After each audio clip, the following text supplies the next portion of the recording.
블레셋과 싸우러 갔었던 사울은 전투가 끝나자 다윗의 현재 상황을 보고받게 됩니다. 그가 엔게디 광야에 있다는 전갈이었습니다. 그러자 사울은 즉시 정예병 3,000명을 대동하고서 엔게디로 내려갑니다. 들염소 바위로 갔다고 말합니다. 우리가 이제 동물 다큐 프로그램에서 가끔 이 절벽의 바위를 위태롭게 타는 들염소를 본 적이 있습니다. 그처럼 험준한 곳도 위험을 무릅쓰고 다윗을 추적하는 상황인 겁니다.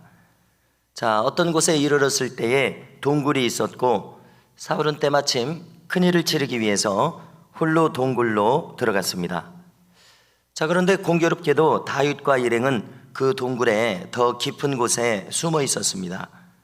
다윗의 동료들이 이 상황 속에서 다윗에게 말합니다.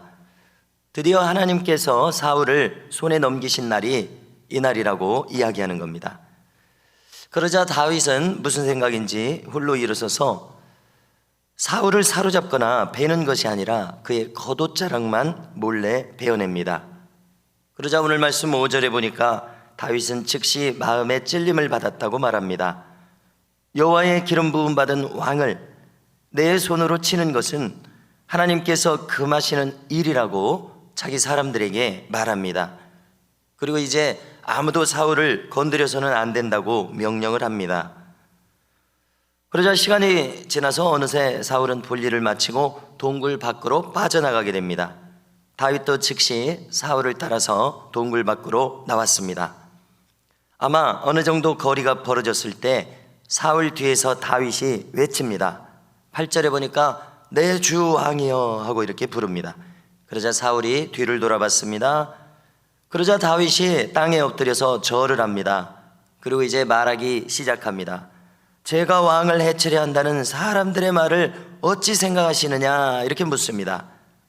그리고 계속하기를 오늘 동굴에서 하나님이 왕을 자신에게 넘기셨으나 해치지 않았노라고 외칩니다. 자기의 수하들 중에서도 죽이라고 권했지만 나는 하나님의 기름 부음 받은 자를 죽일 수 없기 때문에 그렇게 하지 않았다 이렇게 말합니다. 그리고 손에 베었던 겉옷자락을 조각을 부으면서 계속합니다. 자신은 이처럼 결백하다 이야기합니다.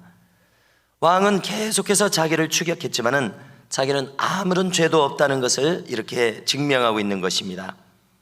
그리고 계속 덧붙이기를 하나님께서 왕과 자신 사이를 판단하심으로 친히 왕의 죄를 갚으실 것이지만 자신은 결코 왕을 스스로 해치지 않겠노라 이렇게 이야기합니다. 그리고 사울에게 뭐라고 말하냐면요, 왜 이스라엘의 왕이 되셔서 아무런 의미 없는 이런 일에 힘을 허비하시느냐 외칩니다. 또한 하나님께서 장차 친히 자신의 억울함을 풀어주실 것이라고 이야기합니다. 자, 다윗이 여기까지 이야기했을 때 이제 사울이 말합니다. 그는 눈물을 머금고서 이야기합니다. 이것이 정녕 다윗의 목소리로구나 말하면서 나는 너를 학대하되 너는 나를 선대하니 너는 나보다 의롭도다. 이렇게 사울은 다윗의 무죄를 인정할 수밖에 없었고 그가 자기보다 의롭다는 것을 인정할 수밖에 없었습니다. 그러면서 계속하기를 원수를 도와주는 사람이 어디 있겠느냐고 이야기하면서 오늘 일을 가지고 하나님께서 너에게 선하게 갚으실 것이라고 이야기합니다. 또 너는 반드시 왕이 될 것이니 나의 후손을 멸하지 않겠다고 맹세해달라고 이렇게 청합니다. 자, 이 말을 들었을 때 다윗은 사울의 바람대로 해주겠다고 맹세합니다. 자, 그런데 이 내용은 이미 요나단하고도 맹세했던 일이었습니다. 맹세를 마쳤을 때 사울은 더 이상 추격하지 않고 그대로 돌아가고 다윗도 엔게디 요새로 올라갔습니다.